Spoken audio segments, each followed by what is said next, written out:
Hi, welcome back to this week's Real Country File. Before I go any further, big thanks to the sponsor this week, which is Cheshire Leasing.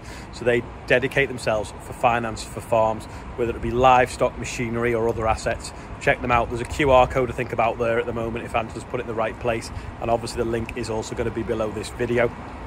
Anyway, what's been happening this week? So we've been getting on with some drilling till Tuesday till it started raining. It's actually just started raining again now here. It's been terribly wet ever since. We've had about 30 mil since Wednesday. But nevertheless, Angela's been checking out someone that's been growing pumpkins as a diversification.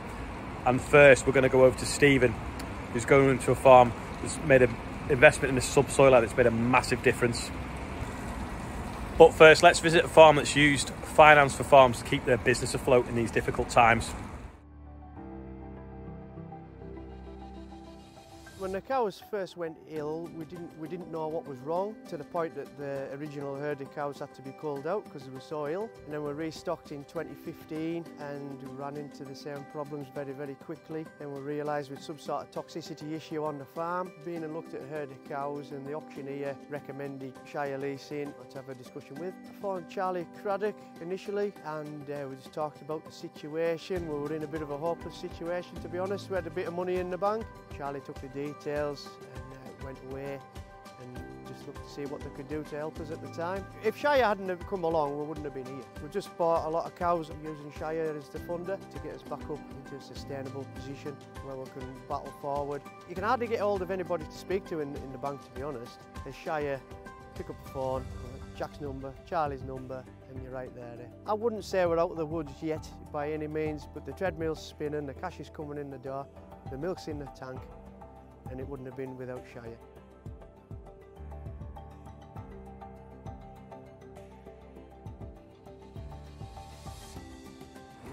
Now over to Stephen, who's been talking investment on farms, subsoiling and cruise ship dancing. This week on the Real Country File, I've come to meet a lady who has got a very varied career, but has come back home and has an absolute passion for the soil and the environment and farming here in Lancashire. Heather Whalley, thank you very much for inviting us along to what has to be the most picture perfect, beautiful part of Lancashire. Stunning. Yeah, it's not bad. I'm guessing it's not like this most of the year. No, you've picked a particularly good and calm day to come, so you're very fortunate. Very fortunate. I think we'll quickly get to the point about what you did before you came back to the farm, the jobs that you had. Yeah, so I used to be a professional dancer. So I danced on cruise ships, I danced in various touring companies. So I did that for about 2 years straight after college. Yeah, that was basically what you did. What I did before I mean, we've always had the farm, so I've always come back to the farm, you know, in between stints of work and various things. So farming's always been in the background. Okay. But yeah, I was a professional dancer, and then I decided I wanted to do something different, change of pace. So I decided to go to university and study zoology. But it was a pretty open subject, encompassed a lot of the natural sciences, which piqued my interest. Yeah, and then from that, found this underlying passion for agricultural ecology and the natural environment, and the rest, as I say, is sort of history. Came back home. And that passion for the agriculture, for the environment, it on the farm, evidence in your management of the grassland that you have here. Yes, so we have made management alterations since I come back, focusing on improving compaction issues, sward diversity, grazing management. I've taken lots of different information from different places, and I'm still in the place where I'm just trialling different management tools, but the compaction has been a huge one for us. I remember the look on my dad's face when I told him I'd gone out and bought a £10,000 grassland subsoiler. He was not happy. He was a bit shocked that I'd gone out and bought such a fancy bit of kit. But the evidence in the last few years has just spoken for itself. Now he goes and tells everybody he bought it. So. Does he really? Oh, that's a win, isn't it? That is a win. That is a win. And what does that do then? What does that do? So the kit that we've got is a grassland subsoil. So what it does is it's got legs that drop down into the subsoil. So obviously you've got topsoil and then you've got a subsoil layer, and they go about 15 to 30 centimetres down and they drag through the ground. Where we are, this is particularly heavy, you know, heavy soils, very wet soils, very clayey soils where we are, on limestone bedrock. So you'll have rock and then sub and then topsoil. And what that happens is years of livestock trampling it or machinery run over, it compresses the soil and causes a compaction issue. And that eventually, it reduces your crop yield because the roots can't get down there. It can reduce the amount of water that can infiltrate. And people forget air needs to be in soil. So by improving compaction, you're improving your sward health, your soil health, and you have more economical benefits and returns. So the subsoil will break that by basically shattering the pan that's created from the compaction and opening it up, allowing water to get down to the roots and allowing air to get down there. It's exciting stuff. I can tell. Look, I can tell from your eyes, and you're massive in terms of looking after the environment and how that can then. It's a circle, isn't it? Because that comes back round for making a profit on the farm. It always works hand in hand. This is what I try and get across to people, be they farmers, just the general public. What helps one will always benefit the others. Everybody thinks, oh, environmental improvements. It means farming more efficiently, and that tends to lean to being more, you know, economical for your farm business. If you have better soil health, it will hold more water, which will improve natural flood management. That's an environmental benefit, but it will also make your soils more drought resistant, which, you know, not this year, but the year before. If your soils can hold a lot of water for a long amount of time, then that's more economical for you. So you're stopping flooding downstream by doing that, and you're improving your grass that goes into your livestock at the same time. Yes. Yeah. Tick, tick. And that's just one, that is just a single example. I could go on and well, on. I think we'll come back for more. We'll come back for more, but I think viewers will be really keen to hear what makes the money. So what are you selling? What are you breeding? What are you growing? So we have a herd of British Blue cattle. We rear them predominantly for stock. So we sell them as breeders. Some of them might go to die, but the majority sold to other farms as breeding stock. So a lot of our stock bulls go to the dairy lads, but not exclusively. Some of them go to suckler farms, and then we have some sheep as well.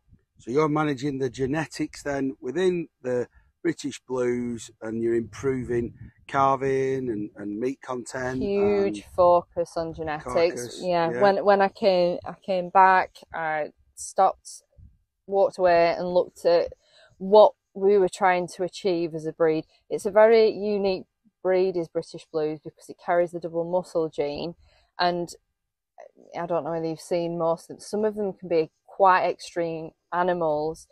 I have a full-time job and on top of the farm. Yeah. I cannot afford to stand around and pull every calf out, and I can't financially afford to cut every calf out. So for us, I had to make a decision about where I wanted our bloodlines to go. Easy calving was the first and foremost, most important thing that I wanted to focus on genetically. And because of that, you know, touch wood, we've never done a C-section, and you know, over half, 70% of our stock will go down and they'll have calved naturally. They've just done it on their own when we're not there. So there'll be some people that's like a bit of a shock to, a bit of news, won't it? Because of the kind of some of the myths perhaps around that particular breed and some of the past history. Yeah. I think it's got a bit of a bad rep that we just slice and dice all of them out. And I think when the Belgian Blue came over, that was quite the norm because of how extreme that they were. It's not necessarily, you know, the absolute thing that you have to do now. Huge bull will not necessarily throw a huge calf if you are carefully matching genetics that complement each other. So we will measure pelvic girdles, we will look at the height and the conformation and where its legs, you know, does it have a good leg on each corner, how much weight gain is in each calf, and we'll try and complement whatever is we find is failing in the previous, you know, generation. I know you're doing that with your sheep as well, because this is good sheep country around here. We're good at growing grass in these wet hills, aren't we? We certainly are. I will be honest, I've had a bit of a love and hate relationship with sheep. Okay. We've gone from breed to breed to breed. We, you know, since I've been here, we've had Bewleys, Whaleys, Texels, Beltex, Texel crosses, blue Texels, Dorsets. No brand loyalty there, is there? We've had zero loyalty, and I think we stepped back last year again. So the blues, we've gotten to a stage where we were quite happy with, you know, what we were doing, how we were doing it. And then, so now we've tried to focus on what is the end game for our sheep. And I think we're deciding, because of so we're on a health scheme here, which means that we're quite biosecure, and we're trying to ensure that we're not just buying in for fun.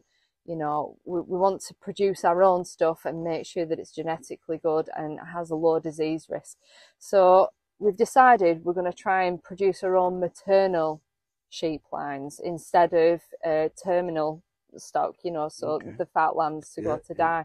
So we've bought some Innovis Aberfield Cross sheep, and we've got a few different tubs to trial and error them with. So this will be our first season with these, and we'll just have to see what they throw. Well, we'd love to come back and You're to see and get a bit of an update. Is that all right? Yeah, you're more than welcome. And I think we'll interview your dad at some point and find out what his next purchase that's your idea will be. Is that all right as well? Yeah, of course, yeah. Stunning. Well, thanks for having us today. I really appreciate it. Thank you. Thanks for that, Stephen. Now, with it being October, pumpkin picking season is in full swing. So Angela's checking out a farm that's growing pumpkins as a diversification project. So here it is. Farm diversification is a common scenario in farms up and down the country these days. So I've come to talk to a couple of farmers today who have diversified into a pumpkin picking experience.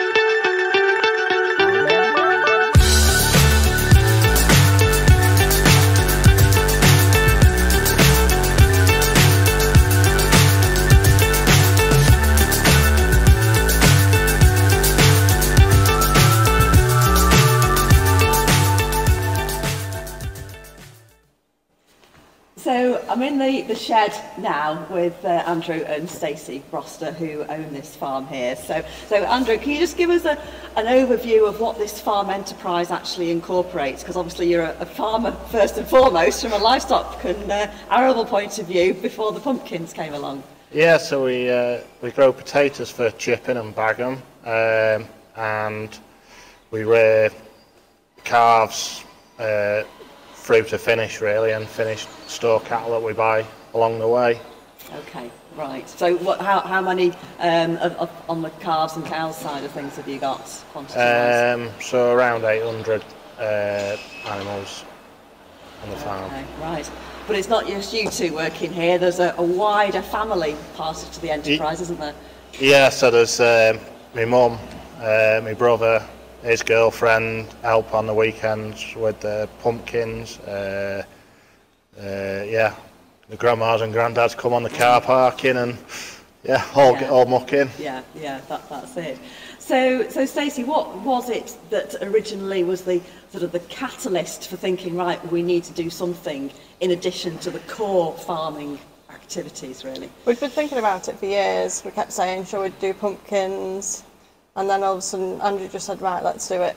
Okay. So we've had enough deliberation, let's get some action. Yeah, so we went, we planted them and away we went. Yeah, fine, okay, great.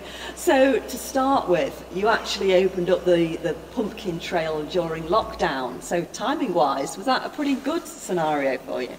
Yeah, well they were planted just before lockdown come in, and then just as they were ready to full picking, basically, you're allowed to socialise outside in open spaces, so it just about fit in perfect really, and that was the first year we did it. Yeah. So in terms of financially and the investment that you've had to make, obviously it's a case of buying the pumpkin seed and so on. Was there any other special equipment to plant them and to sort of irrigate them and so on along the way that you've had to buy or not? So we plant them from seeds now. We use the maize drill that we've already got. We just change some discs in it and that plants the pumpkins. We spray them with the sprayer we use on the farm to keep the weeds down, give them a start. And then just kept adding a bit every year really. Financially, has it been worth it from a profit point of view for all the effort that you've put in? It has been. I don't think we'd be able to do it without all the family and friends. You know, they're a massive help. We rely on them a lot, and you know, we appreciate all the help that they do. Yes. Because without them, we wouldn't be able to do it, would we? No. It's at the end of the day, you've got a farm to run as well. Yeah. You know, animals and everything else to do, as well as pumpkin picking. So yes. So how do you feel about the diversification aspect of your business? Is it something that you kind of generally embrace and are happy about, or does it feel a bit that it riles you that you've got to do something else because normal farming activities aren't as profitable as they used to be many years ago? No, it's good. I mean, it's what we do. It's 4 weekends and half term, so it's contained. I don't know. You're glad to get back to normal when November comes, but it's a busy few weeks, and but it all happens. But it's good that we're bringing public onto the farm. They can see the cattle in the sheds and get out and about. And so, if anybody else is watching this video and thinking, right, next year I'm going to do pumpkins, what advice would you give, or issues just to be really aware of for anybody starting out doing something similar in a different part of the country? What advice? The first challenge is to beat is probably your weeds with the pumpkins. And then everything else, it's just, we had a lot of research to do with the COVID rules in the first year. So knowing what you can do, knowing what you can do, can't do. We started off quite simple and basic and built from there really. We didn't want to complicate it before we begun really. Yes, Well, thanks ever so much for having us to have a look round. It's really interesting to see what other people do as part of their farm diversification project. So we'll put the link to your you've got websites and so Facebook and Instagram, page. We'll put the link to the Facebook page on the video description here, so that you can have a look and see some of the other images and a bit of background to them as well. And if you've done pumpkins or feel that you've had another similar diversification project that's worked really well, then put those details on the comments. We'd love to hear from you. That's about all we've got time for this week. I hope you've enjoyed it. Don't forget, if you need anything finance-wise, check out Finance for Farms. They pride themselves on having a fast turnaround on decisions. So the link is below the video, and obviously the QR code is probably here again now. So thanks again to the sponsors. They do make this happen. Hope you've enjoyed this week. Let us know the bits you've enjoyed. Have you ever tried growing pumpkins? Let us know that in the comments. And if you want us to cover any stories, also let us know. Thanks for watching this week, and we'll see you again.